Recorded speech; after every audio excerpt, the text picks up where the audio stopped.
अब मन्नू तुम चक्रव्यूह में घुस गए हो, निकलोगी कैसे? बिकॉज मेरी स्कूलिंग एनएसडी की नहीं है, एफटीआईए की नहीं है। जैसे मुक्काबाज जब लिखी थी, बॉक्सिंग तो मैंने कभी की नहीं थी, पैर ही नहीं चलते थे मुक्के के साथ। आप जाट में हैं, आप सनी देओल के साथ? उनकी तो फिल्में सनी देओल सर की मैंने ब्लैक में टिकट खरीद के देखी, तो मतलब मैं उनके साथ आंख बंद करके एक्शन कर सकता हूँ, क्योंकि बहुतों के साथ ऐसा होता है आंखें खुली होती फिर भी चिपका देते हैं वो। हमारे साथ हैं अनुज, अनुजा, केदार और क्रिकेट के बहुत बड़े फैन हैं। साथ में बैठे हम बात करेंगे मैच फिक्सिंग पे। हालांकि ये क्रिकेट वाली मैच फिक्सिंग नहीं है, इसके नाम के पीछे भी संभवतः कुछ कहानी होगी। फिल्म थोड़ा अलग है। यदि आपने ट्रेलर नहीं देखा तो देख लीजिए, 10 जनवरी को आ रही है, हम उस पर बात करेंगे। सबसे पहले पूछेंगे क्रिकेट के फैन से कि ये मैच फिक्सिंग क्या है, धोनी के फैन से मैच फिक्सिंग क्या है। कैसे नहीं जी? बहुत बढ़िया। क्या है मैच फिक्सिंग? ये बहुत सारी चीज़ें हैं, बहुत सारे ट्रैक्स हैं। मैं जो मेरा किरदार है वो इज़ आर्मी इंटेलिजेंस ऑफिसर, और फील्ड में अंडर कवर वो काम करते हैं। तो एक ही किरदार के अंदर मुझे कई सारे कैरेक्टर्स जीने का मौका मिला, तो और बहुत सारे शेड्स देखने को मिलेंगे। बहुत ही कॉम्प्लेक्स और लेयर्ड कैरेक्टर है। एंड कैसे फिल्म में आपको ये दिखेगा कि जो दूसरे ऐसे किरदार हैं, कभी मेरे किरदार का उनसे आमना सामना नहीं होता, लेकिन वहाँ की गई बातचीत का असर इस किरदार की ज़िंदगी पे पड़ता है। तो मुझे लगता है इसके बारे में डिटेल एक बार फिल्म रिलीज़ हो जाए तब बात की जाए। अच्छा केदार, क्या ये मतलब आपसे सवाल है और अनुज आप दोनों से सवाल है, क्या ये सही वक्त था ये फिल्म बनाने का? ऐसा कई लोग क्वेश्चन कर रहे होंगे और इसलिए शायद फिल्म पे थोड़ा सा कंट्रोवर्सी भी हुई। तो आपको क्या लगता है कि ये सही वक्त है जैसा फिल्म का सब्जेक्ट है उस लिहाज से? और अच्छी फिल्म बनाने के लिए कोई सही या गलत टाइम नहीं होना चाहिए। अच्छी कहानी अगर आपको लगे तो तुरंत उसके ऊपर फिल्म बननी चाहिए। And according to me, I like the story. Book also, I like the book, and what Anuj wrote was also, which is also brilliant.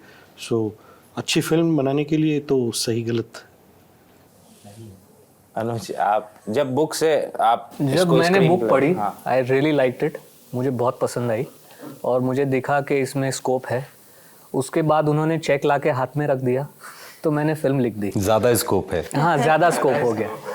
तो फिल्म जब बन रही थी उस समय कई सारे मतलब चूंकि जैसी फिल्म है जैसा सब्जेक्ट है, बार बार इस पे जैसा सब्जेक्ट है, चूंकि पॉलिटिकल सब्जेक्ट है और इस पे कई सारे फिक्शनल कैरेक्टर्स हैं सारे, आपने कुछ पर आप जब ट्रेलर देखते हैं, फिल्म भी आएगी तो देखेंगे तो बहुत सारे आपको ऐसा दिखते हैं कि हाँ यार ये तो ये व्यक्ति होगा, ये ऐसा होगा रियल लाइफ में। तो बहुत ज़्यादा आपने ये एक जिम्मेदारी का काम था इस फिल्म को बनाना।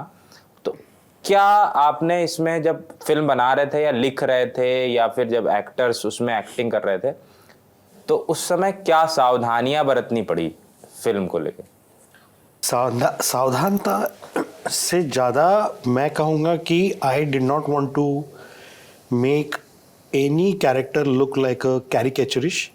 किसी की मिमिक्री नहीं करनी है, किसी को सही या गलत नहीं साबित करना है। जो घटनाएं घटी है उसका जैसे बुक में वर्णन किया गया है, फिक्शनल वे से जैसे एडप्ट किया गया है, उस तरह से हमको एक ओरिजिनलिटी के साथ दिखाना था, and that is what we have done in the film. अच्छा अनुज? एक्चुअली केदार का ब्रीफ बहुत क्लियर था कि फिल्म के हर कैरेक्टर को जस्टिफाई करना है, चाहे वो ये पार्टी से हो, वो पार्टी से हो, आर्मी से हो, गवर्नमेंट ऑफिशियल हो, कोई पुलिस डिपार्टमेंट से हो या पाकिस्तान से हो। So that was the brief. Sensitive तरीके से लिखी गई है ताकि किसी को चोट ना पहुंचे, but it's a compelling story. Story ऐसी है कि जो आपको एंगेज रखेगी और आपको फॉलो करनी है कि ये क्यों ऐसे हुआ। अच्छा, ये ट्रेलर देख के कई लोग मतलब जिनको मैंने दिखाया, ये मेरा पर्सपेक्टिव नहीं था, जिन्होंने देखा है जिन्होंने दिखाया उनका ये कहना था कि एक पार्टी को थोड़ा डाउन करके दिखाने की कोशिश कर रहे हैं, ऐसा भी कुछ है या ऐसा? नॉट एट ऑल, क्योंकि देखिए आप जैसे मैंने बोला कि सिनेमा एक सोसाइटी का रिफ्लेक्शन है। जो घटनाएं हमारे आसपास घटती है उनको हम दिखाने की कोशिश करते हैं, बट ऑब्वियसली फिक्शनल वे से। तो अगर मालेगांव ब्लास्ट हुआ है तो वो हुआ है, अगर समझौता एक्सप्रेस का ब्लास्ट हुआ है तो वो हुआ है, अगर 26/11 का मुंबई का अटैक हुआ है तो वो हुआ है। तो उस दरमियान अनफॉर्चुनेटली कोई पार्टी थी तो वो किसी को नीचा दिखाने की तो कोशिश हम कर ही नहीं सकते। हम जो फैक्ट्स जो घटे हैं, जो घटनाएं घटी है, उनको दिखाने की कोशिश कर रहे हैं हमारी तरह से मोल्ड करके। अच्छा, अनुजा आपका क्या कैरेक्टर है इसमें और क्यों फिल्म आपने ये चुनी? एक तो सबसे पहले मुझे इस जॉनरा की फिल्में बहुत पसंद है। ये कंटेंट पॉलिटिकल थ्रिलर जिसमें आर्म्ड फोर्सेस अच्छा। की इन्वॉल्वमेंट है, मतलब स्टोरी को अगर आप देखेंगे तो मुझे इस तरह का ये जॉनरा बहुत पसंद है। तो सेकेंडली केदार मेरा बहुत अच्छा दोस्त है। केदार को मैं 13 साल से जानती हूँ। मैंने मेरी पहली फिल्म केदार के साथ की है। तो जब केदार ने मुझे कॉल किया इस फिल्म के लिए तो मुझे अच्छा लगा कि after 13 years we had a chance to work with each other again. और मैं भी एक पेट्रियट हूँ। मुझे अच्छा लगता है when I am a part of such stories. जैसे परमाणु भी जब हुई मुझे बहुत अच्छा लगा था कि I am a part of such a great मतलब कंटेंट, यू नो। तो I really like this genre ए। और दूसरी बात ये है कि I am playing an army wife जिनकी एक अपनी खुद की एक स्ट्रेंथ होती है और मुझे स्ट्रॉन्ग कैरेक्टर्स पर्सनली बहुत कनेक्ट करते हैं। अच्छा ना, मैं इससे पहले अभी जब इंटरव्यूज हो रहे थे मैं बैठा था तो आप बात कर रही थी तो आपको ब्रीफ था कि रोना नहीं है, आंसू नहीं आने चाहिए जी।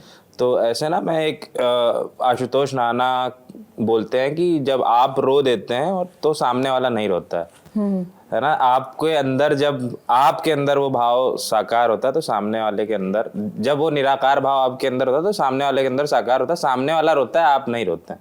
तो ऐसा भी कुछ ब्रीफ था कि रोना, आपको इमोशनल होना है लेकिन रोना नहीं, या फिर स्ट्रांग दिखने के लिए नहीं रोना? नहीं, so basically there are ways of showing strength, right. हम जब अपने से क्लोज किसी व्यक्ति से बात कर रहे होते हैं, यूजुअली मेरा ऐसा होता है कि अगर मेरे सामने किसी ने रो दिया तो मुझे भी रोना आता है। That is me, okay. But so ये भी एक पर्सपेक्टिव है कि जो आदमी, जो मेरा पति है, वो he is going through so much already. तो अगर उसको ये भी पता चलेगा कि मेरे अगेंस्ट जो भी हो रहा है वो तो हो ही रहा है लेकिन मेरी फैमिली भी टूट रही है, तो उसको कितना बुरा लगेगा। That was, and how will he take it. तो फॉर हिज वेलबींग तो मतलब emotional wellbeing, I am saying only from the family's perspective, मुझे केदार ने ये ब्रीफ दिया था कि एक तो she is a very strong lady और अपने पति के सामने वो नहीं रोएगी। हम लोग उसे दिखाना नहीं, उससे नहीं दिखाना कि भाई कमजोर है। मैं घबराई हुई हूँ but still I am standing bye you was the brief. आपको क्या ब्रीफ था विनीत? मैं तो मतलब सरेंडर करके काम करता हूँ डायरेक्टर को। हाँ, पर कुछ तो मुझे जो बताया जाता है वैसी तैयारी तो करनी पड़ती है। हाँ, तो आपने क्या ना, बिरयानी बनानी है तो मतलब आपको अपने इंग्रेडिएंट्स तो डालने पड़ेंगे। हाँ, तो कौन कौन से इंग्रेडिएंट्स आपने डाले अपने, और इनके कौन से आपने उधार लिए? उधार तो मतलब पूरा किरदार ही वो आप ही लोगों की तरफ से आया है। अनुज ने लिखा है और केदार ने डायरेक्ट किया है, तो वो पूरी तरीके से वो कहीं ना कहीं वो क्रिएटिव स्पेस, द ट्रैक तो इन्होंने बिछाया है, उस पर मुझे रेलगाड़ी के जैसे दौड़ना है। तो विद इन द लिमिट जो इम्प्रोवाइजेशन हो सकती है वो करता हूँ। बाकी एज एन एक्टर काम करते समय बहुत सारी चीज़ें आप तैयार करते हो और बहुत तैयारी करने के बाद छोड़ देना चाहिए, ये मेरा तरीका है। कैसे तैयारी करते हैं आप? किसी प्रिपरेशन तो करनी पड़ेगी ना। अभी जैसे आप देखिए, अगर कोई भी डायलॉग है, कोई भी सीन है, तो वो सीन के पीछे कुछ पर्पस है।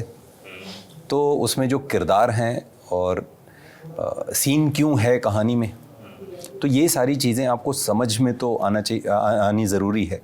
बिकॉज अब सपोज़ यहाँ इंटरव्यू चल रहा है, okay, and all of sudden कि 4 लोग यहाँ पार्टी शुरू कर दें, म्यूज़िक बजा दें, तो उनकी समझ इस पूरे माहौल से बिल्कुल अलग है ना। तो वो समझना बहुत ज़रूरी है कि आप कुछ अपना ही राग न शुरू कर दें। किरदार की कितनी क्या डिमांड है इस सीन में, क्यों ये सीन है, आप इस सीन में क्यों हैं। अब ये बेसिक्स है। इसके साथ एज एन एक्टर अब मैं ये मानता हूँ कि एक्टर अपनी तैयारियाँ करता है कि मैं क्या करूँ इस सीन में, कितना करूँ, डायरेक्टर को कितना चाहिए।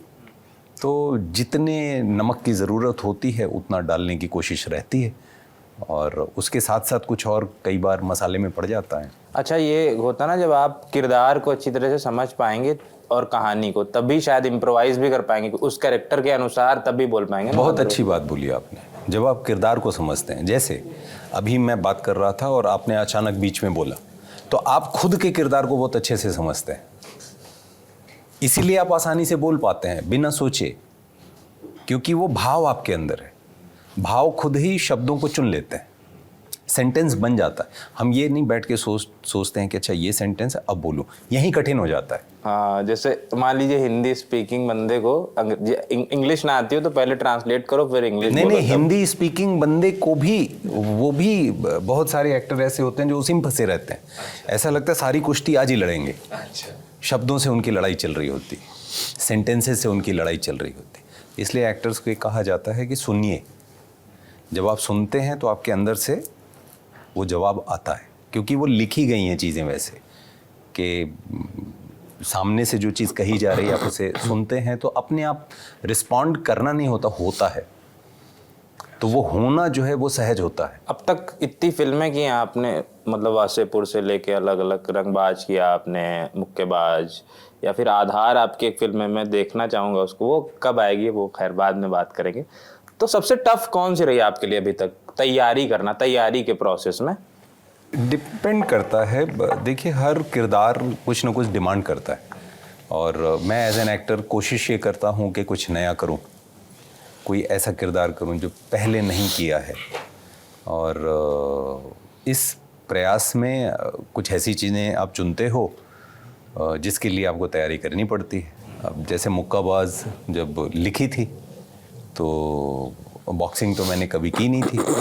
अब उसमें ये होता था कि पैर ही नहीं चलते थे मुक्के के साथ, क्योंकि हम चलते हैं तो बायां पैर आगे जाता है, दायां हाथ आगे जाता है। तो ये कोऑर्डिनेशन माइंड के साथ बॉडी का है।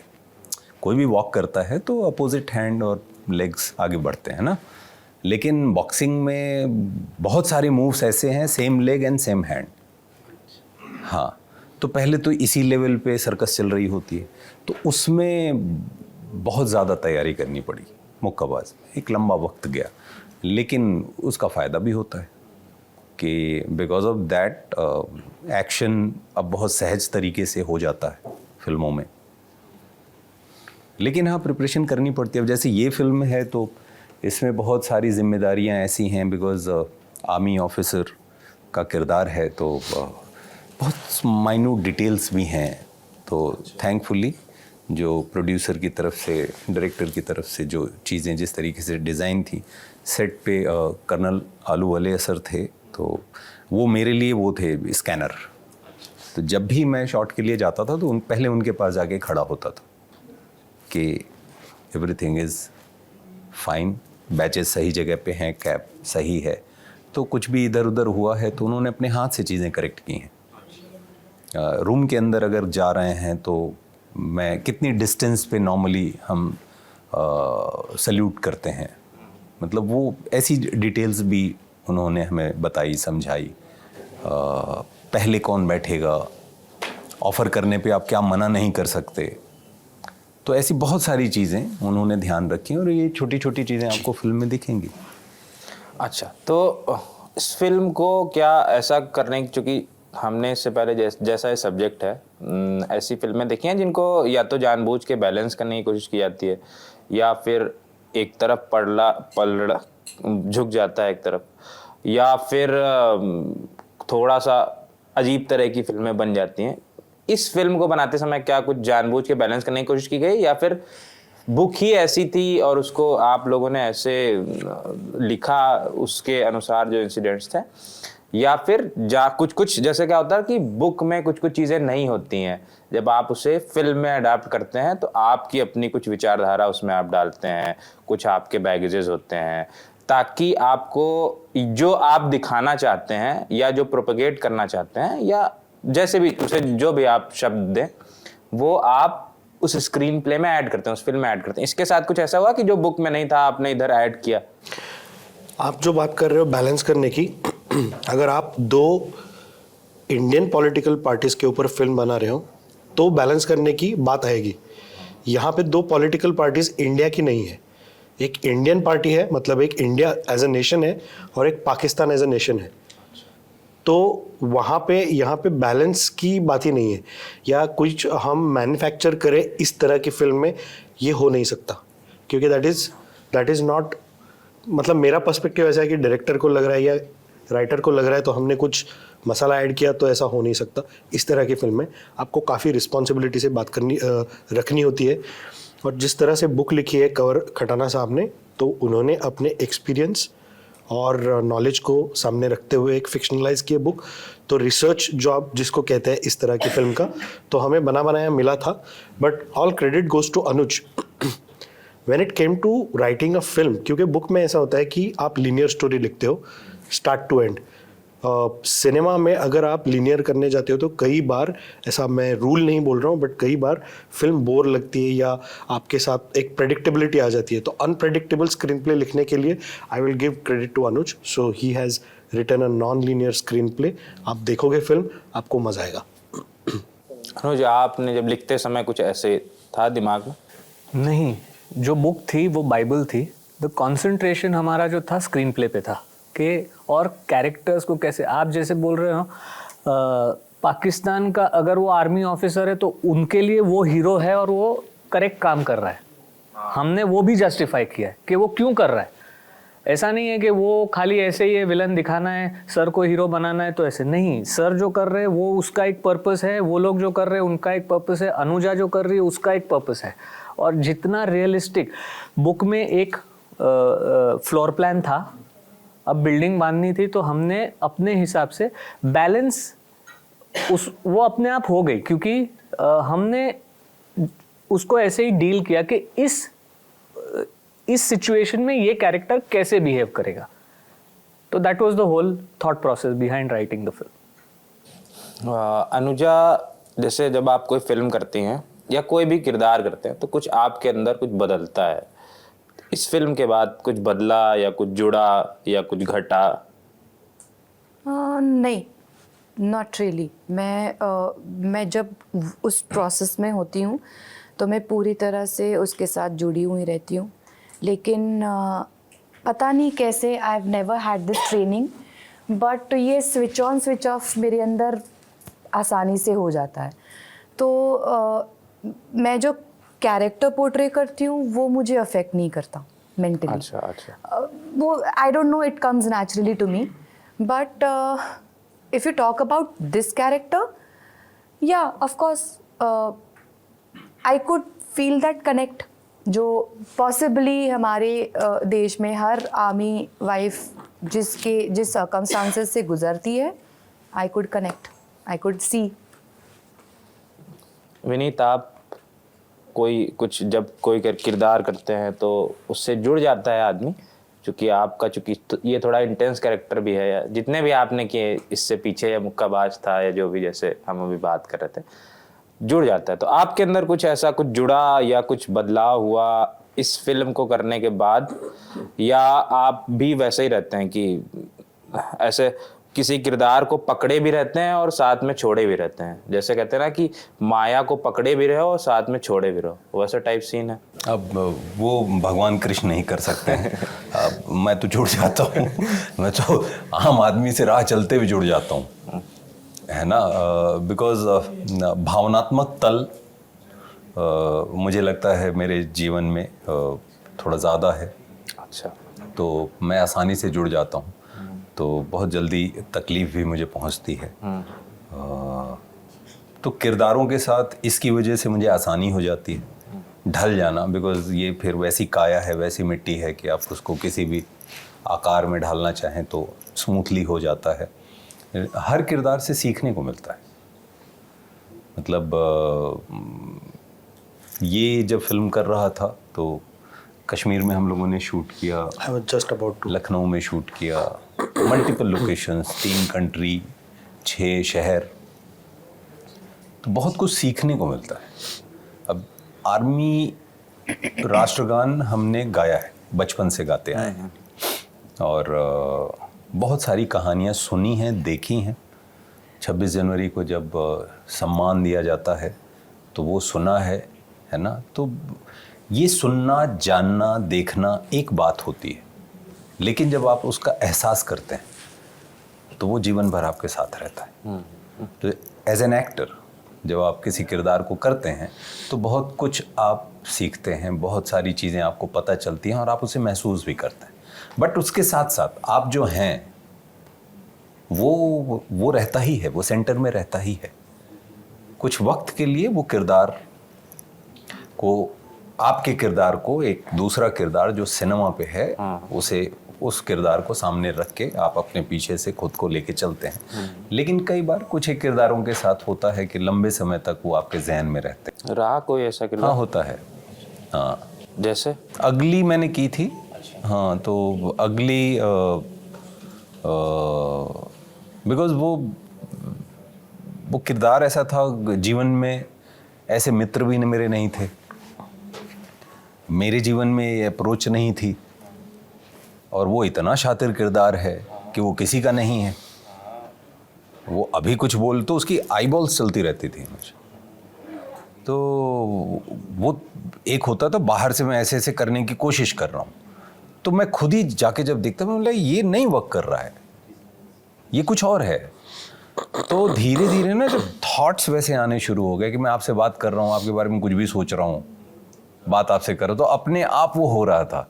तो वो फिर टिका, और फिर ऑल ऑफ सडन कुछ कुछ ऐसी चीज़ें होने लग गई पर्सनल लाइफ में। मेरे आसपास के लोगों ने बोलना शुरू किया, भाई ये क्या है? तो मुझे लगा भाई अब मन्नू तुम चक्रव्यूह में घुस गए हो, निकलोगी कैसे? बिकॉज मेरी स्कूलिंग एनएसडी की नहीं है, एफटीआईए की नहीं है। अनफॉर्चुनेटली मुझे वो टीचर्स और ऐसे किसी संस्थान या स्कूल का मौका नहीं मिला रहने का। तो मैं अपने ही तरीके से चीज़ों को समझता, सीखता, करता हूँ। तो उसमें कई बार ऐसी उलझनें आती हैं कि पा जाता हूँ, मिल जाता है। ये मैंने महसूस किया कि अगर आप एक्चुअली कुछ करना चाहते हैं तो कुदरत किसी तरीके से आपको कुछ दे देती है, लेकिन अब निकलें कैसे, तो वो कभी कभी किसी किसी किरदारों में। चलिए आखिरी सवाल, आपने अभी, आप जाट में हैं, आप सनी देओल के साथ, उनके साथ काम करना कैसा रहा? बहुत बढ़िया।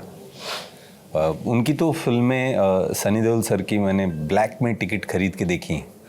हाँ, तभी बुक माई शो और ये चीज़ें नहीं हुआ करती थी, तो वो एक छोटी सी खिड़की में, अब तो सोचता हूँ कैसे 3 हाथ घुस जाते होंगे मालूम नहीं, तो लेकिन मेरा भी हाथ कभी घुसा काम किया उनके साथ तो बहुत अच्छा रहा।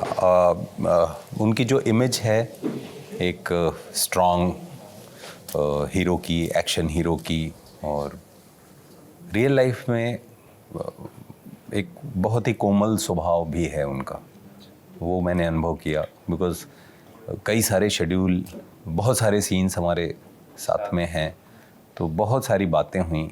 एंड एक्शन फिल्में मैं भी कर रहा हूँ, जैसे छावा बड़ी एक्शन फिल्म है, हॉर्स राइडिंग है, बहुत सारी चीज़ें हैं। तो एक्शन के बारे में काफ़ी बातें हुई, उनकी फिल्मों के बारे में काफ़ी बातें हुई। उस समय इतनी सेफ्टी नहीं हुआ करती थी एक्शन में, वो बातें हुई। अब मैं उनके साथ जब एक्शन करता हूँ तो मैं इतना कॉन्फिडेंट होता हूँ कि मुझे कुछ नहीं होने वाला, क्योंकि वो संभालते हैं कठिन से कठिन एक्शन आसानी से। मतलब मैं उनके साथ आंख बंद करके एक्शन कर सकता हूँ, क्योंकि बहुतों के साथ ऐसा होता है आंखें खुली होती फिर भी चिपका देते हैं वो। उनके साथ ये है, आप आंख बंद करो, मुक्का नहीं लगेगा। अच्छा, हाँ, इतना ट्रेंड है। हाँ, वो इतना ध्यान रखते हैं इस बात का कि अगर उनका मुक्का आया और आप लाइन में आगे आ गए, पीछे आ गए, तो रुक जाएगा या बगल से निकाल देंगे। तो मैं बोल रहा हूँ उनके साथ मैं आंख बंद करके एक्शन कर सकता, बिकॉज मुझे मालूम है मैं सेफ हूँ। चलिए खैर, सेफ हैं, और फिलहाल आप जाइए अपना अपनी डेट एक फिक्स कर लीजिए, मैच फिक्सिंग देख डालिएगा 10 जनवरी को, फिर बताइएगा सभी सोशल, मैं हर बार कहता हूँ इंटरव्यू में, सभी हैं सोशल मीडिया पे, उनको बताइएगा कैसी लगी फिल्म, उसकी जो अच्छाइयाँ वो भी बताइएगा और खामियाँ तो ज़रूर बताइएगा अगर आपको कुछ लगे, कोई भी चीज़ कैसी भी, ताकि जब अगली फिल्म बनाएं तो ये भी अपना सिंहावलोकन खुद करेंगे, लेकिन जब अगली फिल्म बनाएं तो आप ये वो सारी चीज़ें सुधार सकें और अच्छा सिनेमा आपके सामने आ सके। अभी चलते हैं, बाय बाय, टाटा, शुक्रिया।